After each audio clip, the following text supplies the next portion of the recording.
viewers, welcome to online session. I am Barun Kumar Mishra, Associate Professor of English at Rajdhani College, University of Delhi, New Delhi. Today, I would be discussing argumentative composition and argumentative writing. So, let's first define what do we mean and understand by argumentative composition. An argument, as we all know, is part of our everyday conversation. It is not necessary always to agree with everything every time. So, if you do not find things reasonable and logical, you always have a liberty to deviate or to argue things in favor of what you find reasonable and upright. So the point is, one may or may not agree, and one may have one's own reasons to not to agree, but there is always a limit there to things, and things are limited through reason, logic, rationality, and a host of other things which we will be discussing further. So, when we talk about argumentative writing, we mean thereby to persuade our readers to accept our views. So, when we talk about argumentative writing, we mean thereby to persuade our readers to accept our views. We always try to prove that the points raised there is right. Our points which we raise in the course of writing is something that we believe is right and correct. So, to say it further, argumentative writing is a statement of personal opinion supported by facts, reasons, and evidence. It has to be skillfully planned and tightly reasoned. It should affect to the emotion as well as the reason. So let's move further. Now we talk about a proposition first. In any kind of argumentative writing or argumentative composition, the point that we state in the forms of argument is called the proposition. It may be a fact or a particular course of action. It makes a definite assertion and stated in declarative sentence. Often this sentence is the thesis statement of your argumentative essay. For example, an essay on capital punishment does not deter crime. So this statement made here can be believed, doubted, or disbelieved. It causes us to expect reason in support of the proposition. A reason or evidence in the support of the proposition makes it strong. But a consideration of a good proposition needs thought and clear ideas about it. Always avoid a futile argument. Sometimes an argument does not take us to the point of conclusion.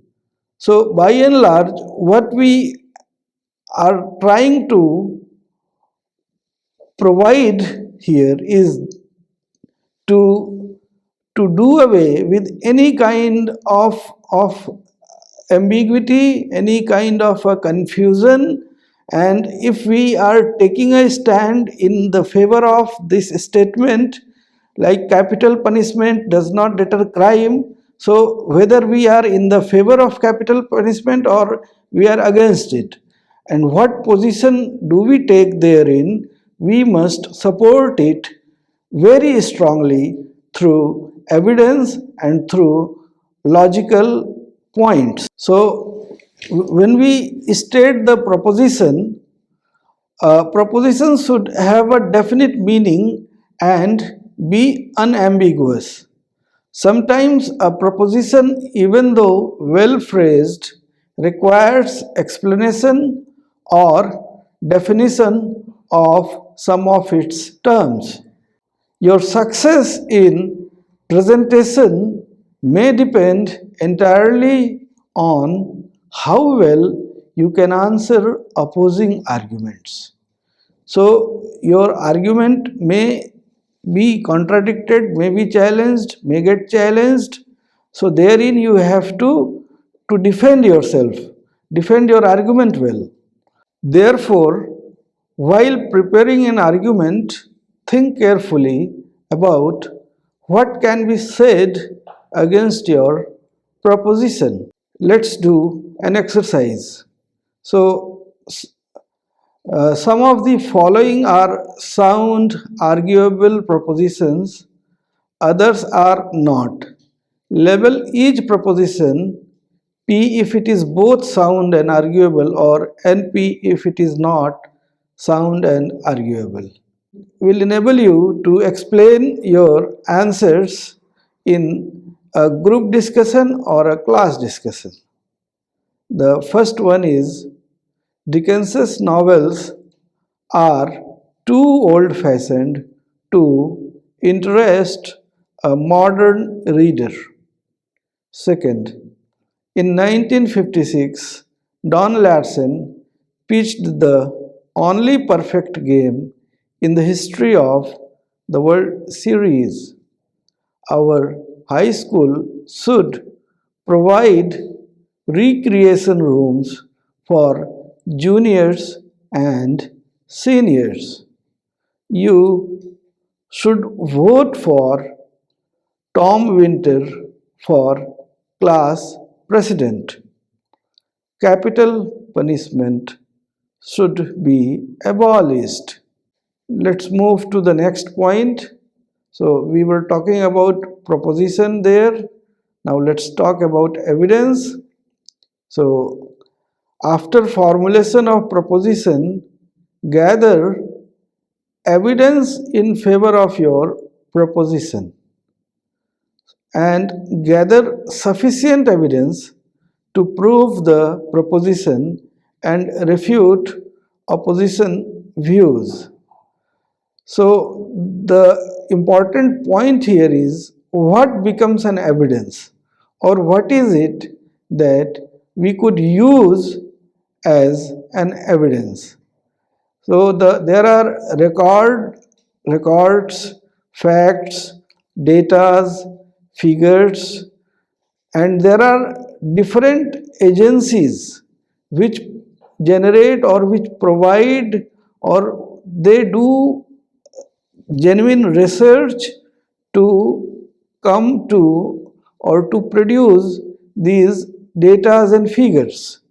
So there are many governmental and other NGOs and agencies which research in different areas and they generate these figures and datas. There are census datas, there are datas on agriculture, on industry, on various other fields. So the data or availability of data will never be a problem. The data or availability of data will never be a problem. So besides these datas, we find also some authoritative statements made by experts, made by researchers, made by agencies again, which are studying and doing rigorous research in the areas, in different domains. So you may depend upon them and you may use them as an evidence in support of the argument that you wish to raise. Now, here we can move for another exercise. So, the following questions are arguable issues. You may select one or use a subject of your choice and state it as a straightforward proposition, list at least 3 minor propositions in support, and list at least 2 arguments that might be offered by someone arguing against the proposition. The first one is, should high school students be allowed greater freedom in selecting courses? The second one, should high school students be allowed to select the teachers they want to study from? Should the intramural athletic program be expanded? Should more modern literature be taught in English course? So we have to think about how do we move with these propositions, either in favor of the proposition or against the proposition. We should come forward, whatever stand we take, with logical and reasonable arguments, logical and reasonable facts, so that we are able to defend ourselves all the time. So the next thing is inductive versus deductive reasoning. In inductive reasoning, we begin with evidence, parts, statistics, instances, etc. After an examination of the evidence, we arrive at the conclusion or generalization.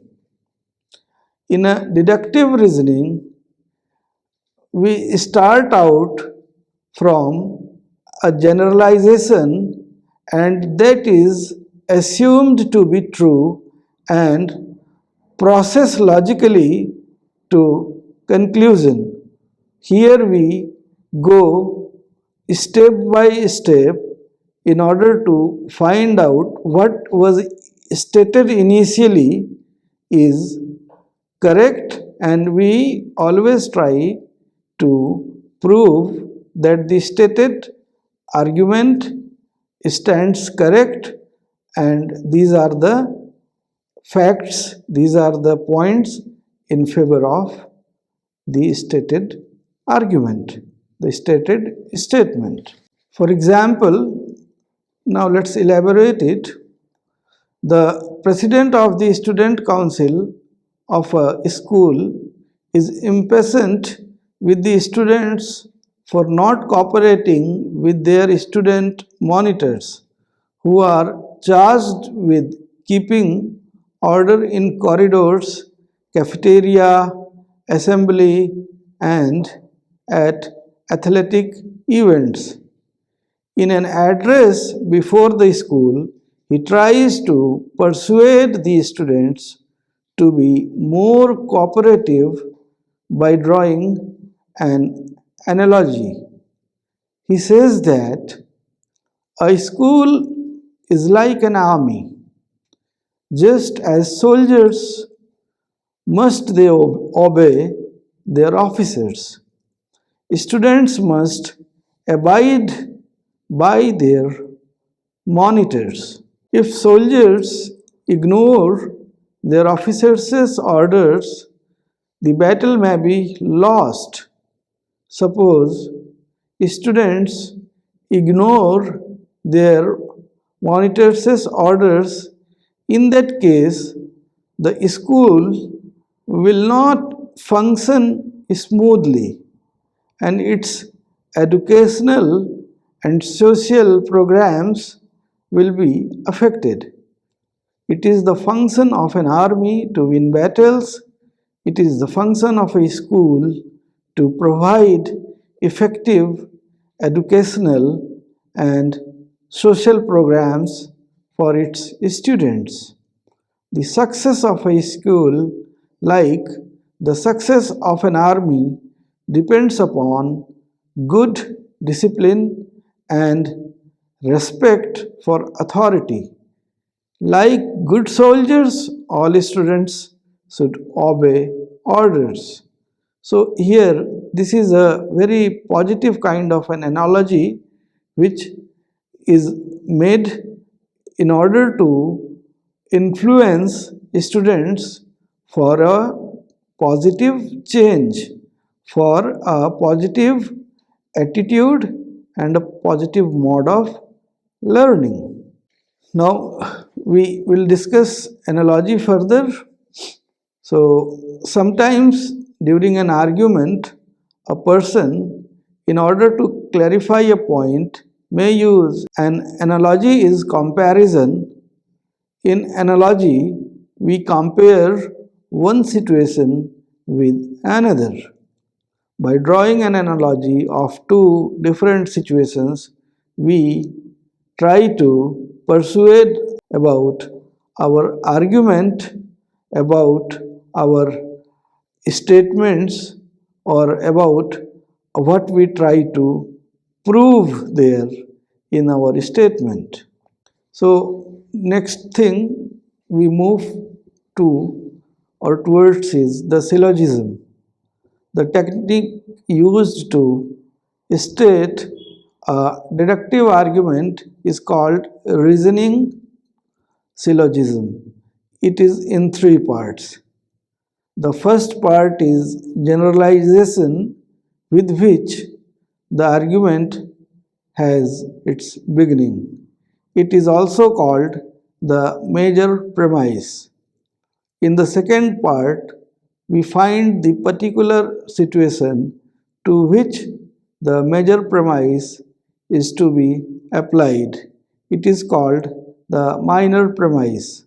And third part is conclusion that validates the generalization raised in the major premise.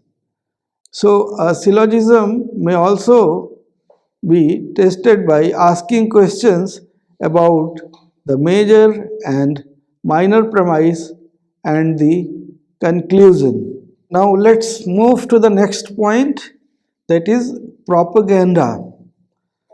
Propaganda is the method used by a political party, government, business concern to persuade people to believe in the ideas and arguments that they propagate. This we call political propaganda. Propaganda, let me clarify, needs to be understood in a fairer sense that it is a persuasive strategy. An individual, political leader, a political party may use a propaganda to support or to preach the ideas that they carry, and they may call it ideas or their propositions for the welfare of the larger social political community that they wish to address and that they wish to represent. So here propaganda may have a partisan view, but if we move further to understand propaganda, we see that how propaganda has a different meaning in a different situation. So propaganda may be used for purposes we approve and disapprove both. Now, if a health worker tries to persuade people for vaccination, in order to protect them from the infections of coronavirus. So he or she is performing here an unselfish job. This is one kind of propaganda which is beneficial for the society. Therefore, one needs to know clearly the nature and variety of propaganda used by its preacher. We should learn to recognize and evaluate propaganda. So, whether this statement or this propaganda is useful for the larger society, for the larger community, for the human being or for humanity or not, that needs to be taken care of always. So, parts of an argument, there are four main parts of an argument. They are claims, counterclaims, reasons, as we talked earlier, evidence. Claims. A claim is a statement that you make on a given topic or idea.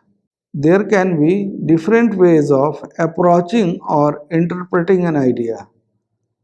The way you choose to defend in an argument writing is your claim. A claim must be supported by arguments which should be based on reason and evidence. Suppose you want a new cell phone and you want to convince your parents to buy you one. So the claim is, I need a new cell phone, which you need to substantiate with arguments as to why you need it. These arguments will be the reasons which we will be dealing with shortly. So you begin with, I need a new cell phone. Now, once asked back by your parents, why do you need a new one? You already have a functional cell phone. Now, from here, you will substantiate the needs, the necessity, the requirement in your favor so that you could convince your parents with your demand. So, a counterclaim is the exact opposite of the claim. So, if your parents don't agree with you and they come up with one or the other points as counterclaim or refuting your demand, that we call counterclaim. So a counterclaim is the exact opposite of the claim. Each aspect of an idea has its pros and cons, and arguments can be given for both the positions. The contrary position to that of the claim is called the counterclaim. The counterclaim to the claim, I need a cell phone, can be that, as we have discussed, you don't need a new cell phone. So your parents do cite and suggest different reasons in their favor. So in other words, it can be said that a counterclaim is opposite to the claim. The role of counterclaim is to disprove the claim, but again by means of reasons and evidence. Reasons. In arguments and argumentative writing as well as debates, we need to give rational arguments to prove our claim and discredit the counterclaims. These rational arguments can be called the reasons. Your parents' next reaction when you ask for a new cell phone usually is, why do you need a new one when you already have one? This is the time when you are trying to give reasons as to why you want a new cell phone. The reasons can be, Your cell phone hangs quite often. Your cell phone memory and RAMs is not up to the mark and does not let you access internet properly, which is often needed to complete the tasks given by the school to be done at home. Your existing phone's screen is too small to manage all work. What you have done is to give the reasons to support your claim. Your parents can also have their own set of reasons to support the counterclaim, such as the cell phone is not even a year old. Do you want to keep changing your handset every year? You can repair the old handset if there are problems with it. You can erase the unnecessary data in the phone and can reformat it to make it work better and faster. For internet related things related to homework, you can use the computer or laptop. So you have understood how the reasons are provided for your claims and counterclaims. Now let's talk about evidence again. So evidences are examples and statistical data that you provide to claim that the reasons of your claims and counterclaims are justified. Evidences are the grounds upon which the claim is made. Sometimes it might be data from a study, other times it might be a quote or reference or someone else's published work. For example, in case of the need of a new cell phone, you can show evidence by the number of times it has hanged in the past 1 week. This would be statistical evidence. So, applying claims, counterclaims, reasons, evidence in writing. Now that you have understood the relations between claims, counterclaims, reasons, and evidences, we need to know how they can be applied to our argumentative writing. We need to understand here that in argumentative writing, critical thinking is a necessary, as critical thinking makes us produce arguments which can be help us to defend our position.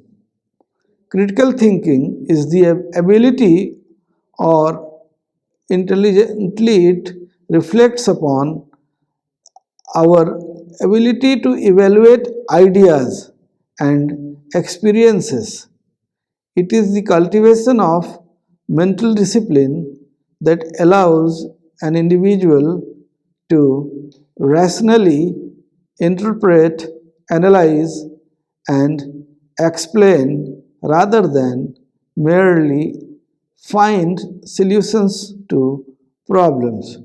So, we need to think critically and intelligibly so that we have a greater clarity about things for ourselves, and when we compose them, when we write them, it reflects our abilities, that how better and how clear we can articulate things, we can put and present things clearly and intelligibly. Okay, learners, let's conclude today's session.